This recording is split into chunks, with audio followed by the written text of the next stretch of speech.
भारत एक ऐसी धरती जहां इतिहास सिर्फ लिखा नहीं गया बल्कि किलों की दीवारों में कैद रहस्यों के रूप में आज भी जिंदा है। राजस्थान की सूखी धरती पर खड़ा है एक ऐसा किला जिसका नाम सुनते ही लोगों की रूह कांप जाती है, भानगढ़।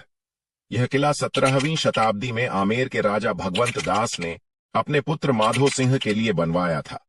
कभी यह जगह महलों, बाजारों और मंदिरों से गुलजार थी, लेकिन आज यहां सिर्फ खंडहर है, सन्नाटा है और डर है। भानगढ़ से जुड़ा सबसे प्रसिद्ध रहस्य तांत्रिक सिंघिया और सुंदर राजकुमारी रत्नावती की कहानी है। कहा जाता है कि रत्नावती अपनी सुंदरता और बुद्धिमत्ता के लिए प्रसिद्ध थी। देश विदेश से राजकुमार उससे विवाह करना चाहते थे। सिंघिया ने उसे पाने के लिए एक इत्र की शीशी पर काला जादू किया, लेकिन रत्नावती को सच्चाई का आभास हो गया। उसने वह शीशी जमीन पर फेंक दी और वह पत्थर से टकराते ही तांत्रिक की ओर लुढ़क गई। मृत्यु से पहले सिंघिया ने भानगढ़ को श्राप दिया, यह नगर नष्ट होगा और यहां रहने वाला कोई भी जीव शांति से नहीं रह पाएगा। इसके कुछ ही समय बाद भानगढ़ पर हमला हुआ, नगर उजड़ गया, लोग मारे गए और जो बचे वे इस जगह को हमेशा के लिए छोड़ गए। लेकिन कहानी यहीं खत्म नहीं होती। स्थानीय लोगों का कहना है कि रात के समय यहां हंसी, रोने और चलने की आवाजें आती हैं। कई बार लोग कहते हैं कि उन्हें किसी ने पीछे से पुकारा, लेकिन मुड़ने पर कोई नहीं था। कुछ लोगों का दावा है कि जो घर कभी पूरी छत के साथ बने, उनकी छतें अपने आप गिर जाती हैं। कहा जाता है कि यह श्राप का असर है, भानगढ़ कभी फिर से बस नहीं सकता। यही कारण है कि भारतीय पुरातत्व सर्वेक्षण ASI ने सूर्यास्त से पहले और सूर्योदय के बाद ही यहां आने की अनुमति दी है। राजस्थान के जैसलमेर से करीब 18 किलोमीटर दूर थार रेगिस्तान के बीच बसा है कुलधरा गांव, जिसे लोग आमतौर पर कुलधरा किला भी कहते हैं। यह जगह बाहर से एक छोटे किले जैसी दिखाई देती है। चारों तरफ पत्थर की मजबूत दीवारें, संकीर्ण गलियां और ऊंचे चबूतरे। इतिहास की झलक करीब 13वीं शताब्दी में इस गांव को बसाया था पालीवाल ब्राह्मणों ने। रेगिस्तान में रहते हुए भी उन्होंने ऐसा जल प्रबंधन किया कि कुलधरा एक समृद्ध बस्ती बन गया। आज भी यहां घरों की बनावट, मंदिर और गलियां उस दौर की उन्नत वास्तुकला दिखाती हैं। सबसे बड़ा रहस्य यह है कि 19वीं शताब्दी में कुलधरा पूरी तरह खाली हो गया। लोक कथाओं के अनुसार जैसलमेर के शासक के दीवान सलीम सिंह के अत्याचारों से तंग आकर पालीवाल ब्राह्मण एक ही रात में गांव छोड़कर चले गए। जाने से पहले उन्होंने इस जगह को श्रापित कर दिया कि यहां दोबारा कोई बस नहीं पाएगा। आज कुलधरा एक ऐतिहासिक धरोहर है। दिन में शांत, लेकिन रात में अजीब सा सन्नाटा महसूस होता है। कई लोग मानते हैं कि आज भी यहां अनदेखी मौजूदगी का एहसास होता है। क्या कुलधरा सच में श्रापित है या यह सिर्फ इतिहास का डरावना सच? कुलधरा आज भी रेगिस्तान के बीच खड़ा एक अनकहा रहस्य है। गोलकोंडा किला, एक ऐसा किला जहां से कभी दुनिया के सबसे कीमती हीरे निकले और जिसकी सुरक्षा व्यवस्था अपने समय से सैकड़ों साल आगे थी। इस किले का निर्माण 13वीं शताब्दी में काकतीय वंश ने किया था। बाद में कुतुबशाही शासकों ने इसे एक विशाल और मजबूत दुर्ग में बदल दिया और 16वीं शताब्दी में यही उनकी राजधानी बना। गोलकोंडा कभी दुनिया का सबसे बड़ा हीरा व्यापार केंद्र था। यहीं से निकले कोह-ए-नूर, होप डायमंड जैसे प्रसिद्ध हीरे, जिनकी चमक ने पूरी दुनिया को आकर्षित किया। इस किले की सुरक्षा व्यवस्था अपने समय से कहीं आगे थी। मुख्य द्वार पर जोर से ताली बजाने पर उसकी आवाज लगभग 1 किलोमीटर दूर राजमहल तक सुनाई देती थी।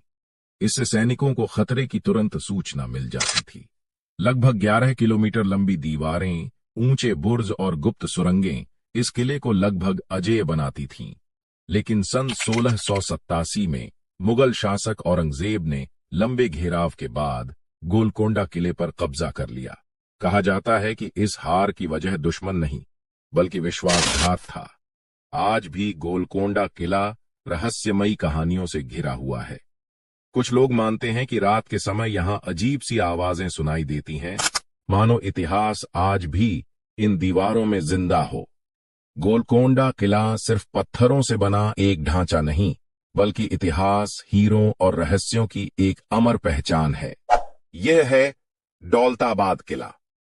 एक अकेली पहाड़ी पर लगभग 200 मीटर की ऊंचाई पर खड़ा यह किला दूर से ही अपनी शक्ति और भव्यता का एहसास करा देता है। चारों ओर खड़ी चट्टानें, गहरी खाइयां और दुश्मनों को भ्रमित करने वाली बनावट इसे लगभग अभेद्य बनाती है। इस किले का प्राचीन नाम था देवगिरी, अर्थात देवताओं का पर्वत। 9वीं शताब्दी में यादव वंश के शासकों ने इस किले की नींव रखी। बाद के वर्षों में खिलजी, तुगलक, बहमनी और मुगल सभी ने इस किले पर शासन किया। साल 1327 इतिहास का एक बड़ा फैसला लिया गया। सुल्तान मोहम्मद बिन तुगलक ने दिल्ली की राजधानी छोड़कर दौलताबाद को राजधानी बनाने का आदेश दिया। हजारों लोगों को दिल्ली से यहां लाया गया, लेकिन यह निर्णय बाद में एक भयानक भूल साबित हुआ। दौलताबाद किले की असली ताकत उसकी ऊंचाई नहीं, बल्कि उसकी रक्षा प्रणाली थी। यह किला सिर्फ पत्थरों से नहीं, बल्कि दिमाग से बनाया गया था। किले के भीतर प्रवेश करते ही शुरू होती हैं अंधेरी और घुमावदार सुरंगें। ऐसी सुरंगें जहां रास्ता सीधा नहीं, बल्कि मौत की ओर मुड़ता हुआ है। इन सुरंगों में जानबूझकर अंधेरा रखा गया। दीवारों पर तेज नुकीले पत्थर लगाए गए। दुश्मन जैसे ही आगे बढ़ता, ऊपर से खौलता हुआ तेल और पानी उस पर गिरा दिया जाता। और इस अंधेरे में हजारों चमगादड़, उनकी फड़फड़ाहट, उनकी चीखें दुश्मन के हौसले तोड़ देती थीं। इसी कारण दौलताबाद किला कभी सीधे युद्ध में जीता नहीं जा सका। किले के पास खड़ी चांद मीनार दिल्ली के कुतुब मीनार से प्रेरित है। यह मीनार सिर्फ सुंदरता नहीं, बल्कि विजय का प्रतीक थी। किले के भीतर मौजूद हैं जल संग्रह की अद्भुत व्यवस्था, गुप्त रास्ते, विशाल तोपें, मंदिर और मस्जिदें।